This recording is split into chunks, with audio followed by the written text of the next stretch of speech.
お茶会でリンリンが持っていたあれ、麦わらのルフィからもらったんですって。あの玉手箱、中身は爆弾だったわよ。Hisashi Nana, bro, j'espère que tu vas bien. On se retrouve pour la revue du chapitre 1073 et il y a énormément de choses à dire. Beaucoup de surprises, de présages pour le futur qu'on va essayer de décortiquer ensemble. Mais avant ça, je t'invite à t'abonner si tu aimes mon contenu et à mettre un pouce bleu. Ça aide énormément la chaîne et c'est totalement gratuit. Merci beaucoup et c'est l'heure du chapitre qui est le 1073, Miss Buckingham Stussy.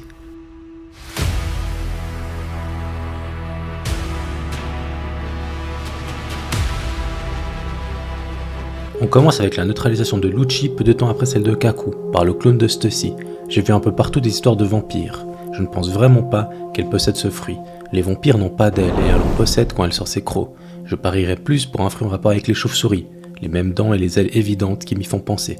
Lors de cette interaction avec Lucci, on peut relever 3 faits intéressants. Premièrement, elle est encore sous ordre de Vegapunk après 20 ans. C'est intéressant de voir que la première expérience réussie du clonage des Mads reste sous les ordres de Vegapunk après autant de temps, alors que son accès au Cypher Pole n'était pas initialement prévu. Cela prouve que tout n'est pas sous contrôle, mais que potentiellement les clones restent aux ordres de Vegapunk. Je pense que cet aspect supprime la majorité des clones qu'on a vu pleuvoir sur les réseaux, Bonnie, etc. Il est assez logique que tu ne veuilles pas perdre la main sur tes créations. On a pu voir plusieurs théories sur le clonage de quasi tout l'équipage des Rugs. Encore une fois, ça m'étonnerait vu qu'il est clair avec ce chapitre que la réelle Stussy a des liens proches avec Vegapunk, ce qui a entraîné ce clonage. Le deuxième fait intéressant est qu'elle neutralise Lucci mais pas Hattori, qui réagit en simplement faisant des bruits de pigeons. Pourquoi ne parle-t-il pas ? On sait qu'il peut parler grâce à Water 7, mais il est très probable que pour ses intérêts, il ait choisi de redevenir un simple pigeon de compagnie aux yeux du monde. Et là, celui-ci est toujours debout, et personne ne s'en inquiète. À mon avis, il est peut-être ce qui représenterait les yeux du gouvernement mondial, et ça ne me choquerait pas qu'il soit l'instigateur de la prochaine dinguerie pour aider le CPO qui a clairement perdu à présent. C'est peut-être même à travers ses yeux que Saturne a remarqué quelque chose et a décidé de débarquer avec Kizaru.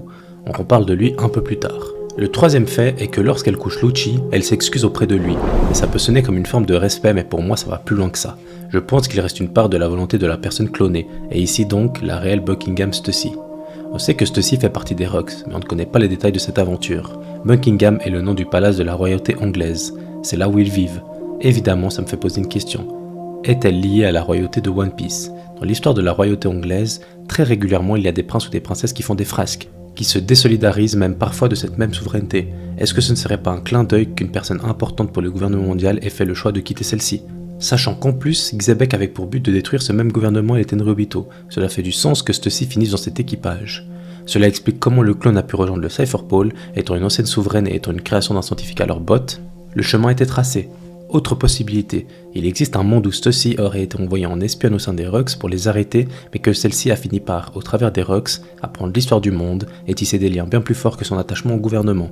Elle s'excuse donc uniquement envers Lucci, car celui-ci, selon ma théorie, est un Tenryubito, et donc quelque part, elle se ressent toujours comme une des leurs. À suivre. On découvre que l'île de Barbe Blanche s'est fait attaquer par la marine, et une phrase m'a marqué. Un enfant s'exclame que les membres de la marine, on aurait dit des pirates. Innocent comme il est, il parle évidemment des méchants et des gentils, et ça fait écho à ce que je disais dans les précédentes reviews et théories. La grande guerre finale arrive, et la marine, les pirates, ne voudront plus rien dire. C'est le bien et le mal qui s'affronteront. Chacun choisira son camp, mais être un pirate ou un membre de la marine ne fait plus aucun sens à ce stade de l'œuvre. On rentre gentiment dans l'affrontement final pour la paix entre les bons et les mauvais. Des marines comme Kobe ou encore Garp feront partie du camp des gentils, alors que certains pirates comme Shanks feront partie des méchants. Je te mets le lien de ma théorie qui explique tout ça en description.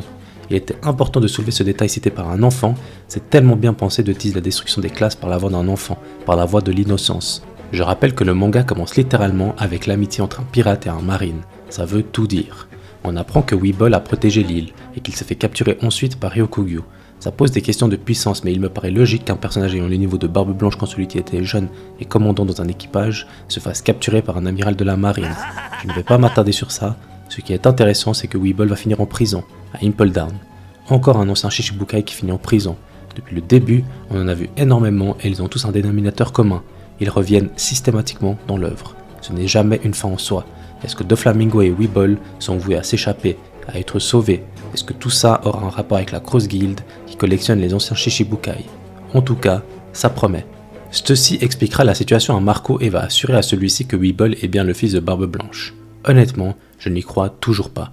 Barbe Blanche est l'orphelin qui a créé une famille pour recueillir les autres orphelins. Comment est-ce possible que celui-ci délaisse son propre enfant? Je ne vois aucun monde où c'est possible. Pourtant, le forcing de Stussy et même cette protection de l'île paraît bizarre. Je pense que la clé se trouve dans la phrase « Demande à Vegapunk ». Vegapunk a cloné Stussy. Est-ce qu'il n'aurait pas cloné Barbe Blanche et aurait présenté son clone comme étant l'enfant de celui-ci? C'est en quelque sorte la continuité d'un homme qui ne voulait pas d'enfant à part les orphelins qu'il a récupérés. La continuité de Barbe Blanche, comme si celui-ci était son enfant. Elle a vieilli et a perdu la tête, faisant croire à celui-ci qu'il était son fils, mais ça m'étonnerait beaucoup.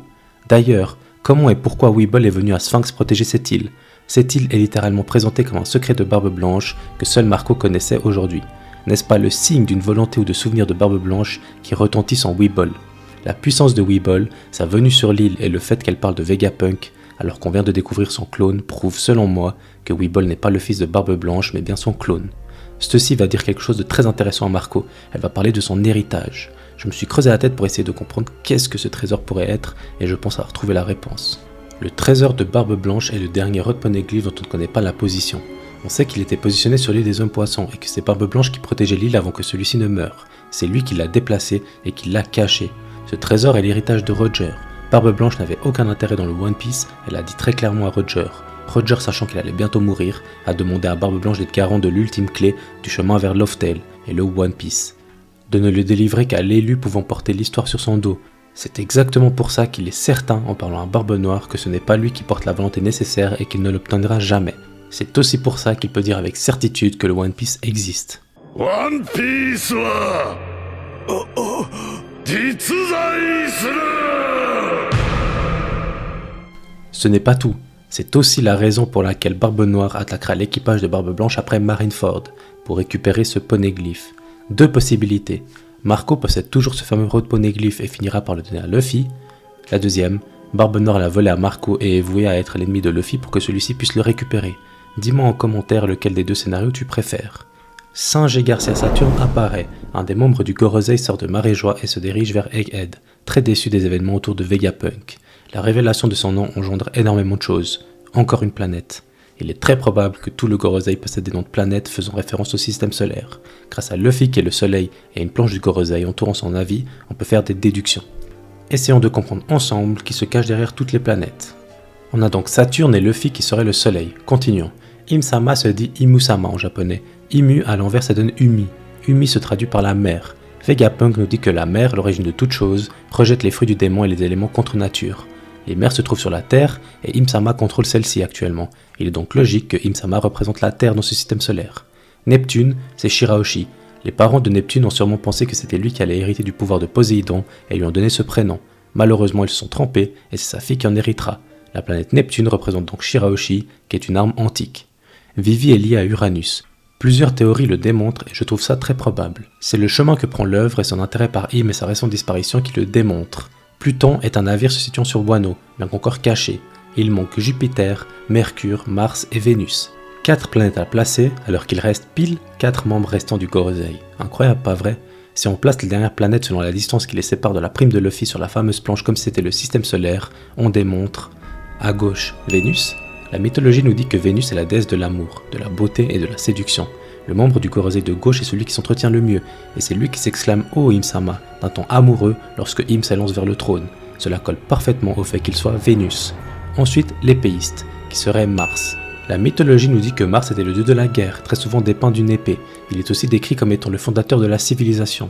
L'épéiste est le seul parmi le Gorosei qui porte des habits traditionnels de Wano, probablement un des peuples les plus anciens.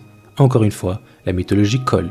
Au milieu, Jupiter. Jupiter est le dieu qui gouverne la Terre et les humains s'y trouvant, celui qui donne les ordres et qui commande. C'est lui, au milieu, qui va notamment répondre à Sakazuki que son honneur importe peu et qui accueille Shanks pour savoir ce qu'il veut. Il est donc le contrôle et ça colle parfaitement à Jupiter. Enfin, celui debout, Mercure.